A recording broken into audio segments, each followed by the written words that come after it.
সারাদিনে যদি 1 মিনিটও ভাবতে পারি যে আমার প্রস্তুতি তো নাই, জান্নাত তো চাই, রব্বে কাবার কসম, মুহাম্মদুর রাসূলুল্লাহ রবের কসম, যদি কেউ 1 মিনিটও ভাবতে পারে যে জান্নাত তো চাই, প্রস্তুতি নাই, আর যদি কোনো মতে যদি মাছির মাথার পরিমাণ পানিও অনুসূচনার চোখের কোনা দিয়া বাহির হতে পারে, আমার বিশ্বাস, রব্বে কাবার কসম, জান্নাত ওই মুহূর্তে লেখা। আর 5 ওয়াক্ত নামাজ তো হয়েই গেল।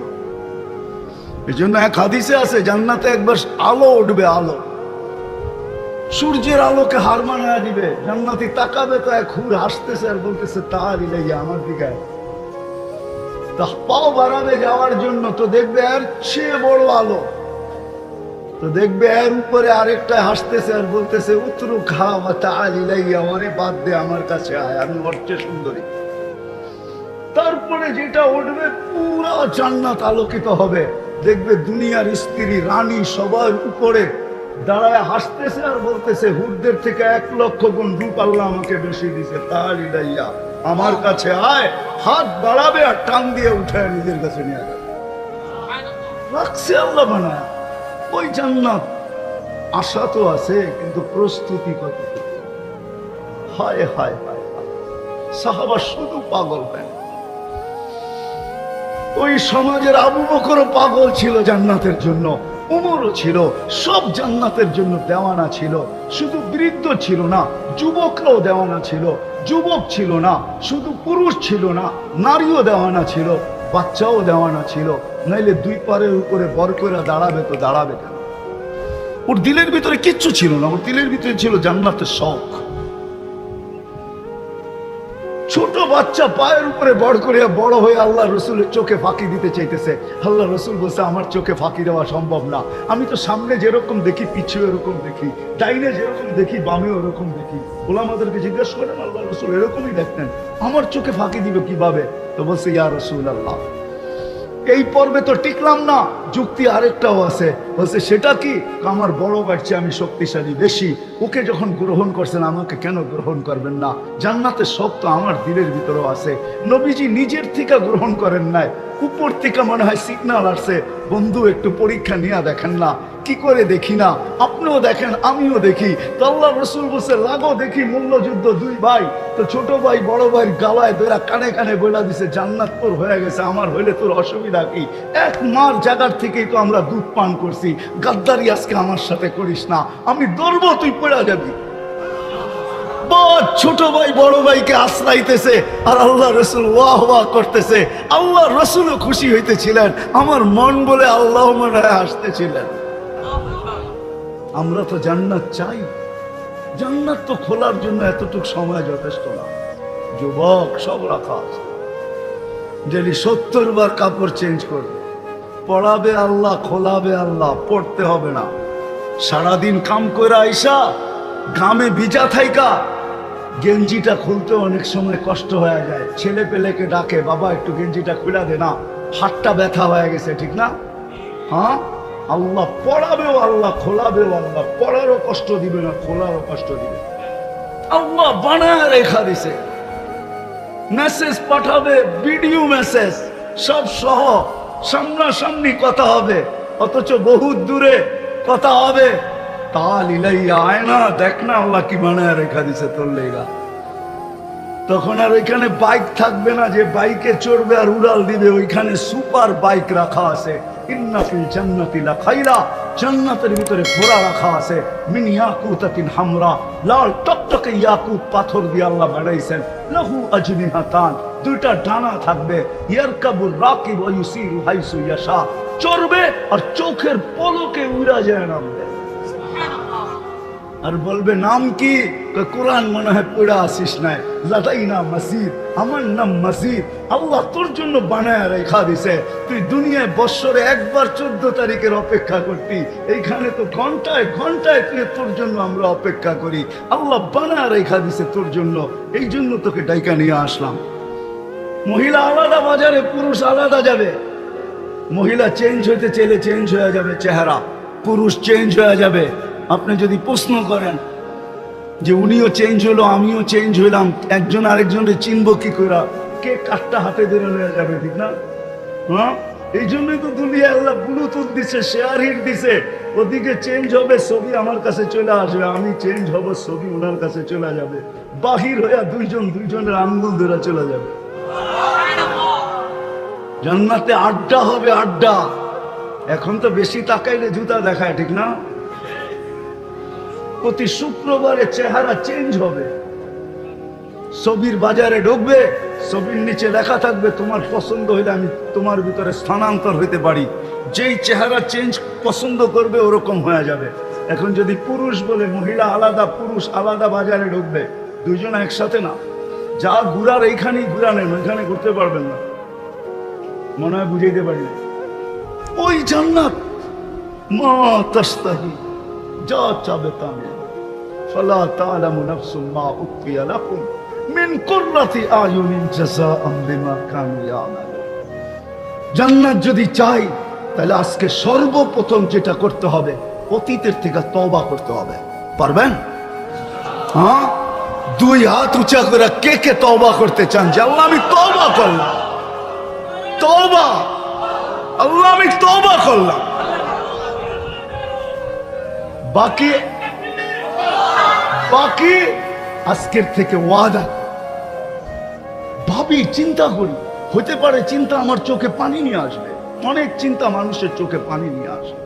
এই ভাবনাও আমার চোখে পানি নিয়ে আসবে যে জান্নাত তো চাই।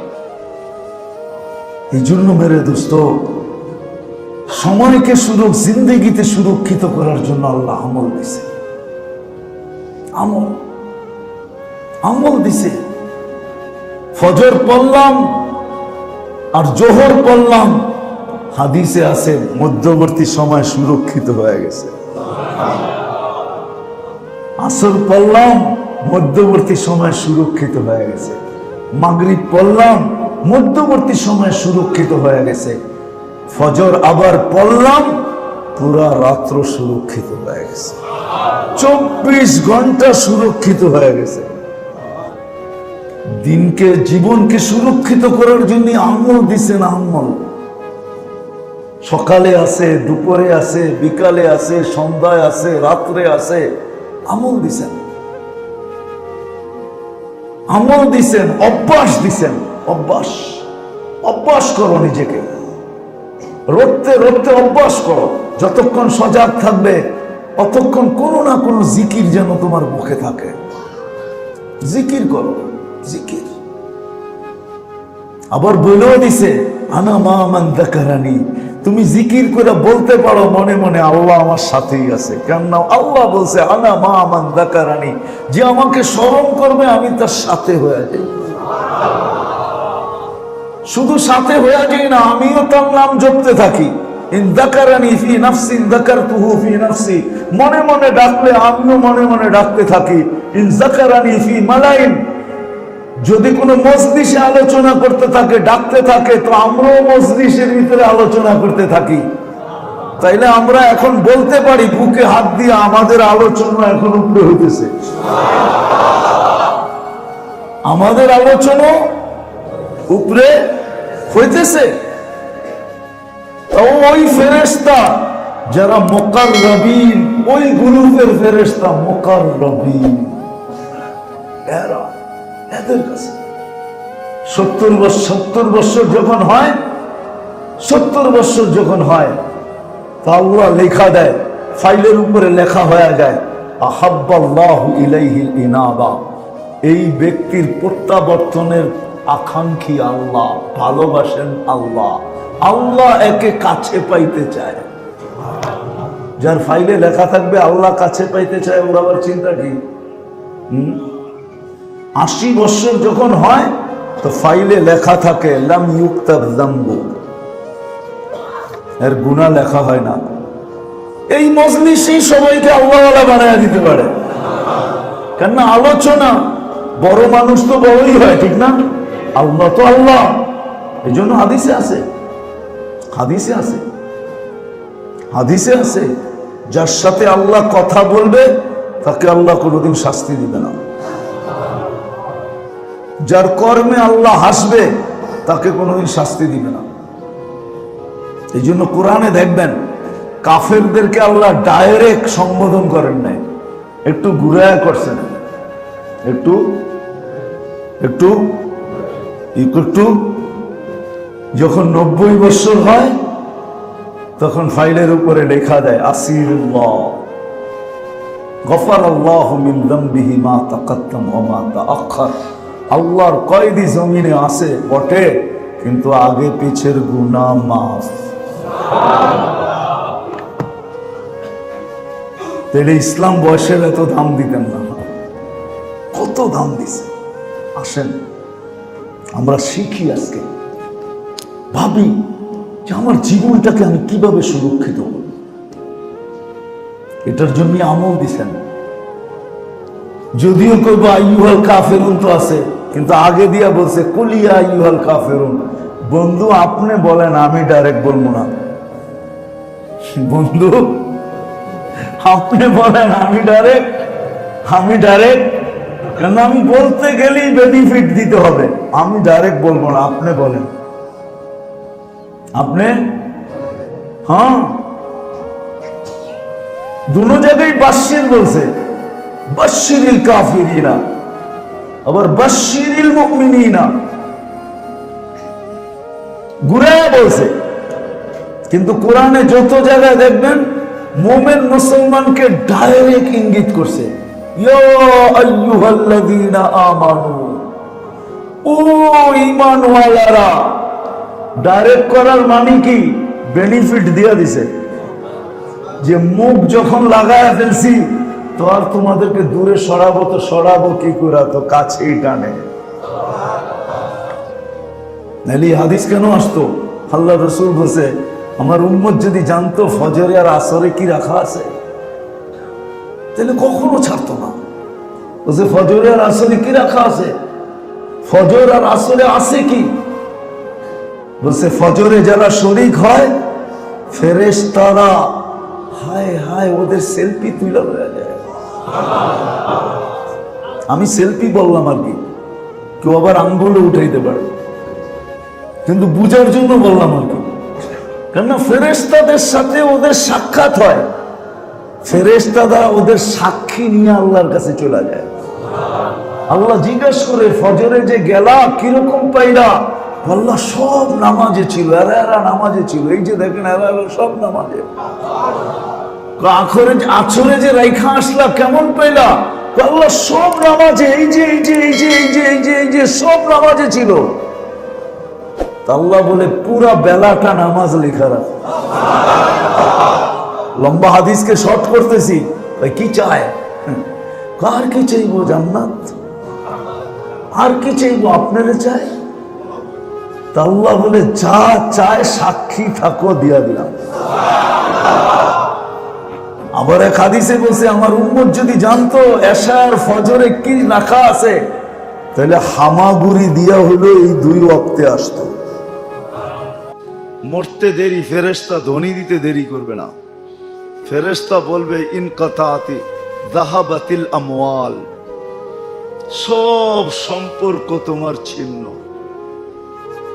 যাহাবাতিল আমওয়াল, যত সম্পর্ক ছিল, যা তোমাকে আকর্ষণ করতো, যার দিকে তুমি আকর্ষিত হইতে, যা তুমি অর্জন করছো, সব হাতছাড়া, কোনোটা তোমার কাজে দিবে না। তুমি সারা রাস্তায় ভাবতে ভাবতে গেছেন যে লোকটা এমন কি আমল করলো, জানা উচিত যে আমাকে বলা হইতেছে এমন কি আমল করলো, যে আমাকে বলা হইতেছে জানাজা পড়ানোর জন্য, এমন কি আমল করলো, কি আমল করলো এরকম? এলাকার মানুষকে জিজ্ঞাসা করছে, এলাকার মানুষ বলছে সাধারণ ব্যক্তি ছিল, আমাদের মতো, কোনো বিশেষত্ব তো আমাদের জানা নাই। তো ভাবছে এলাকার মানুষের থেকে গোপন তথ্য পাওয়া যাবে না, দেখি বাড়িতে জিজ্ঞাসা করি। তো বাড়িতে জিজ্ঞাসা করছে এমন কি আমল ছিল? তো বাড়ির মানুষও বলতে ছিল সাধারণ ছিল, তেমন কোনো বিশেষত্ব ছিল না। তো স্ত্রী ভিতর থেকে একজনের মাধ্যমে বলতেছিলেন যে হ্যাঁ, একটা বিশেষ আমল ছিল, জানি না ওটা আল্লাহর কাছে গ্রহণযোগ্য হচ্ছে কিনা। সে কোরআন পড়তে জানতো না, কিন্তু ডেলি কোরআনকে নিত আর পৃষ্ঠা উল্টাইতে থাকতো, আর কখনো বুকে লাগাইতো, কখনো চোখে লাগাইতো, কখনো চুমা দিত, আর চোখের পানি ছেড়া বলতো কালাম রব্বি, আল্লাহ আমার রবের কালাম, আফসোস আমি পড়তে জানি না। তো সুফিয়ানে সৌরি রহমতুল্লাহ আলাইহি বলতেছিলেন ওয়াল্লাহি হাদা হুয়া, এটার কারণেই মনে হয় এর মর্তবা এত উপরে। আর সত্য কিন্তু এটা, আজ পর্যন্ত কয়জন স্ত্রী পাওয়া গেছে যে স্বামীর কবরের পাশে ঝুপড়ি বানায় জীবন কাটায় দিছে? হ্যাঁ বলেন, আজ পর্যন্ত কয়জন স্বামী পাওয়া গেছে যে স্ত্রীর কবরের পাশে ঝুপড়ি কাটায় জীবন কাটায় দিছে? হ্যাঁ বলবেন, এটা তো মাসলা না, ঠিক না? এটা তো মাসলা না, সিস্টেম না, সিস্টেম না। কিন্তু ভালোবাসায় তো বহুত মানুষকে বিষ খাওয়াই, ঠিক না? এটা যদি সিস্টেম হয় তাহলে এটা কোনো সিস্টেম হবে না। নওয়াব সিরাজউদ্দৌলার বউ তো সারা জীবন কাটায় দিছে সিরাজউদ্দৌলার কবরের পাশে ঝুপড়ি বানায়। উঠান ইতিহাস, নওয়াব সিরাজউদ্দৌলার বউ তো সারা জীবন কাটায় দিছে স্বামীর কবরের পাশে ঝুপড়ি বানায়, ওইখানেই জীবন শেষ। যেমন দেখাইলাম আমি, ফজরের নামাজ দেখাইলাম, আসরের নামাজ। আল্লাহর রসুল বলেন, আমার উম্মত যদি জানতো যে ফজরে আর আসরে কি রাখা আছে, হায় হায়, কোন বেলায় আসুক আর না আসুক, ফজর আর আসরে কেউ মসজিদ থেকে জামাত থেকে দূরে না। কেন? ফজরে আর আসরে ফেরেশতাদের সাথে সাক্ষাৎ। কোন ফেরেশতা? এক বিশেষ টিমের সাথে সাক্ষাৎ হয়। কেননা দুনিয়া ফেরেশতাদের শিফট, এই জগৎটা দুনিয়াটাকে পরিচালনা করার জন্য দুইবার শিফট চেঞ্জ হয়, একবার আসরে, একবার ফজরে। যারা আসরে আসে এরা ফজরে চলে যায়, আবার যারা ফজরে আসে এরা আসরে চলে যায়। যখনই উপরে যায় আল্লাহ ফেরেশতাদেরকে জিজ্ঞাসা করে, আহমদ ইবনে হাম্বল রহমতুল্লাহ আলাইহি 99 বার আল্লাহকে স্বপ্নে দেখছেন। তো উনি 99 বার পর্যন্ত দেখার পরে মনে মনে উনি ভাবতেছিলেন 100 বার যদি পুরা হয় তো আল্লাহকে একটা জিনিস জিজ্ঞাসা করব। তো যেদিন 100 পুরা হয় তো উনি আল্লাহকে জিজ্ঞাসা করেন, আপনি নৈকট্য লাভ করার জন্য সবচেয়ে বড় জিনিস কি, সবচেয়ে বড় মাধ্যম কি? আল্লাহ বলছিলেন, আহমদ, কোরআন আল্লাযী খারাজা মিন্নি, কোরআন যেটা আমার ভিতর থেকে বাহির হয়েছে। চিরস্থায়ী সম্পর্ক এটা, ক্ষণস্থায়ী না। আমি যদি বলি আসরের নামাজ যারা পড়তে আসে, রব্বে কাবার কসম, যদিও শব্দটা জানি না ওলামা মানবে কি মানবে না, আর আমারও বলা সমুচীন হবে কি হবে না, কিন্তু আমাদের যুবকরা বোঝে বিদায় বলতেছি, আসরের জামাতে যারা আসে ফেরেশতারা তাদের হায় হায় হায় অটোগ্রাফও নিয়ে যায়, আবার সেলফি তুলেও নিয়ে যায়। সেলফি তুলেও নিয়ে যায়। যখন আকাশে যায় আল্লাহর কাছে তো আল্লাহ জিজ্ঞাসা করে, কাইফা তারাকতুম ইবাদি, আসরে যে চলে আসলা বান্দাদেরকে কিভাবে রেখা আসলা? তো কয় তারাকতুহুম ইউসাল্লুন, আমরা এই অবস্থায় রেখা আসছি যারা নামাজে রত ছিল। ওয়া কাইফা ওয়াজাদতুম ইবাদি ইযা আতাইতুম, যখন তোমরা জমিনে আসছিলে তো আমার বান্দাদেরকে কি অবস্থায় পাইলে? তো কয় আতাইতুহুম ইউসাল্লুন, ফজরে যখন আমরা পা রাখলাম তখনও দেখছি নামাজ পড়তে। শুধু খেলতামাশায় পাকা, এটা দ্বারাই সেলিব্রিটি, ঠিক না? এটা দ্বারাই সেলিব্রিটি হতে পারে, কিন্তু আল্লাহর কাছে যদি কেউ সেলিব্রিটি হতে চায়, আল্লাহ ওয়ালারা সেলিব্রিটি। যদিও এদের সামনে এই শব্দ ব্যবহার করা শোভা পায় না, কিন্তু মানুষ সহজে বুঝবে এই জন্য বলতেছে। নাইলে আল্লাহ ওয়ালাদের নামের উপরে এই শব্দ ব্যবহার করা কোনোদিন সমীচীন না। আল্লাহ ওয়ালারা আল্লাহর কাছে সেলিব্রিটি, আল্লাহর কাছে দামি, শুধু আমল দ্বারা আর চিরস্থায়ী সম্পর্ক দ্বারা। যে সম্পর্ক চিরস্থায়ী। নামাজ পড়তে কতক্ষণ লাগে? কতক্ষণ লাগে?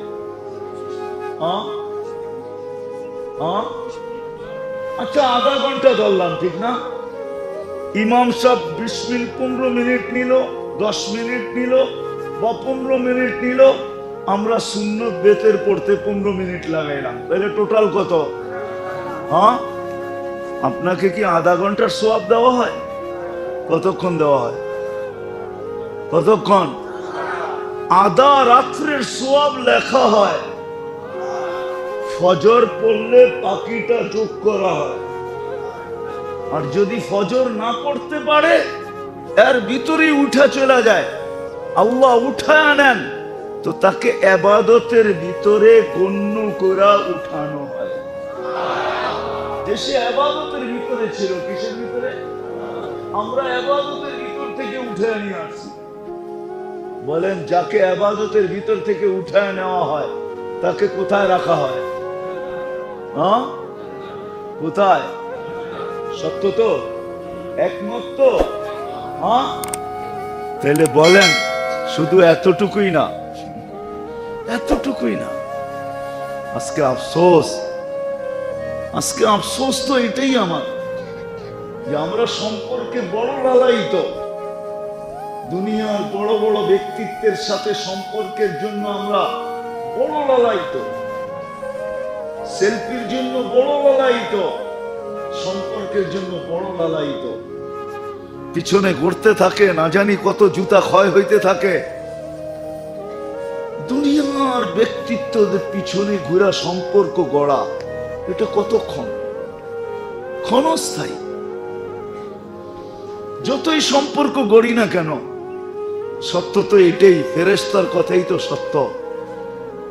আজকে আমাদের সম্পর্ক যার সাথেই হোক, দোকানওয়ালার দোকানের সাথে, চাকরিওয়ালার চাকরির সাথে, খেতালার খেতের সাথে, খামারওয়ালার খামারের সাথে, অফিসওয়ালার অফিসের সাথে, আদালতওয়ালার আদালতের সাথে, যার সাথেই সম্পর্ক হোক না কেন, আল্লাহ চায় এশার নামাজ। কেন জানেন? এশার নামাজ এই জন্যই, কারণগুলার ভিতরে এটাও একটা কারণ, যে আল্লাহ চায় যে তুমি এশারের পরে ঘুমায়া যাবে, সর্বশেষ তোমার ঘুম যেন তোমার আমার কথার মাধ্যমে হয়। এশারের সময় কার সাথে কথা বলছি? এই জন্য ওলামাদেরকে জিজ্ঞেস করেন, এশারের পরে দুনিয়ার ফালতু কথা বলা নিষেধ, দুনিয়াবি জিনিস নিষেধ। আর আমরা তো সবচেয়ে মুখ্যম সময়ই পাই এশারের সময়, এশারের পরে, ঠিক না?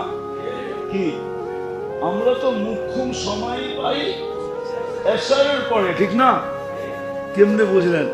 হ্যাঁ, এশারের পরেই তো টেলিভিশনটা ঠিক মতো দেখা যায়, চ্যানেলগুলা ঠিক মতো ঘুরানো যায়। এর আগে তো ঘুরানো যায় না, এর আগে তো দুনিয়ার কাছে অনেক কাজ কামে ব্যস্ত। এশারের পরে তো মোটামুটি রিল্যাক্স হয়ে যায়, তখন এই রিমোটটা নিয়ে বসে দেখি কোন চ্যানেলে কি আছে। যদি বলে আপনি চ্যানেল ঘুরাইতেছেন কেন, না 12:30টার খবরটা দেখা তো ঘুমামো, এই জন্য একটু চ্যানেলগুলা দেখি কি রাখা আছে, কোথায় কি আছে। রাগ হয়ে গেলেন? অথচ দুনিয়াবি কথা এশারের পরে নিষেধ। তো যেটা বুঝাইতেছিলাম, মানুষ দুনিয়াতে মানুষের কাছে আকর্ষণের পাত্র হয় দুনিয়ার বস্তু দ্বারা। কত বস্তু, এটা গণায়া শেষ করা যাবে না। বললাম না, কোনো যোগ্যতা নাই, খালি রূপের দেখ। ওটা দিয়ে দুনিয়ার মানুষের কাছে আকর্ষণের পাত্র হয়, মূল্যায়িত হয়, সেলিব্রিটি হয়। এটা হতে পারে, আমার কোনো বিরোধ নাই। তাইলে তুমি তোমার ডাক্তার, কোনো ডাক্তারের কাছে তোমার যেতে হবে না। তোমার স্বাস্থ্য চাঙ্গা থাকবে, সুস্থ থাকবে, বয়সের ছাপ তোমার উপরে পড়বে না। আর আজকে আমরা 12:30টার খবর দেখা ছাড়া ঘুম হয় না। খায় কয়টায়? 1টার সময় খায়। হ্যাঁ, খায়া যা পায় তাই খায়। খাওয়া টাওয়ার পরে আবার 1 কাপ দুধ চাও খায়, ঠিক না? খায়া লয়া পরে ঘুমায়, বাস শরীরও ঘুমায় গেছে, পেটও ঘুমায় গেছে, ওইটা আর হজম হয় নাই। সকাল না হইতে ফুড পয়জন হয়েছে, বড় বড় হাসপাতালে নিয়ে গেছে, যা খাইছে তার 100 গুণ বেশি ডাক্তাররা উঠায়া নিয়া বান্ডেল নিয়া তারপরে লেখা দিছে ফুড পয়জন, অসুবিধা নেই, এটা খাইলে ঠিক হয়ে যাবে। কিন্তু বান্ডেল কয়েকটা এর ভিতরে কমপ্লিট নেওয়া হয়ে গেছে। আরবিতে একটা প্রবাদ বাক্য আছে, নাম বদরি কুম বদরি। আরবির প্রবাদ বাক্য, নাম বদরি, ঘুমা তাড়াতাড়ি, কুম বদরি, উঠ তাড়াতাড়ি। এসব করেই ঘুমা যাও, ফজরের আগে উঠা যাও। এটা সারমর্ম হলো, এটা আরবিতে প্রবাদ বাক্য। নাম বদরি কুম বদরি আনতা তাবিবু নফসিকা ওয়ালা তাদরি। তুমি তোমার ডাক্তার হয়ে যাবে, তুমি জানবেও না যে তোমার চিকিৎসা তোমার এই 2 আমল দ্বারা হইতেছে। আরবির মশহুর প্রবাদ বাক্য, নাম বদরি কুম বদরি আনতা তাবিবু নফসিকা ওয়ালা তাদরি। তোমার কোনো ডাক্তারের কাছে যেতে হবে না, তুমি তোমার ডাক্তার হয়ে যাবে। এসব পয়ডা তাড়াতাড়ি ঘুমায় যাও, আর শেষ রাত্রে জলদি জলদি উঠা যাও।